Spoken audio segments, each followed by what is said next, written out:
الصلاة والسلام عليك يا سيد الأنبياء وخاتم النبيين وعلى أصحاب الأنبياء وآلك وصحابك والأولياء والصالحين۔ حضور خواجہ عالم قبلہ حضرت صاحبزادہ رحمۃ اللہ تعالیٰ علیہ کی ذات گرامی کی عظمت کے بارے میں اکابرین کے تاثرات۔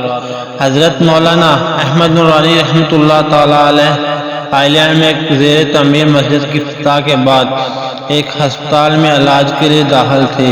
اس دوران حضرت مولانا عمر اچھوری رحمۃ اللہ تعالیٰ علیہ کے صاحبزادہ مولانا عبدالوہاب صدیقی آپ کی عیادت کے لیے تشریف لائے۔ دوران گفتگو علامہ شاہ احمد نورانی رحمۃ اللہ تعالیٰ علیہ فرمانے لگے، یہ ہائی لینڈ والی مسجد بھی انشاءاللہ تعمیر ہو جائے گی۔ ہمارے پیر صاحب جو آزاد کشمیر میں رہتے ہیں وہاں مسجدیں بنوا رہے ہیں، دینی کام کر رہے ہیں، بہت بڑا وسیع پیمانے پر ہو رہا ہے، نہ کوئی اشتہار ہے نہ کوئی پلیٹ فارم، خاموشی سے کام کر رہے ہیں۔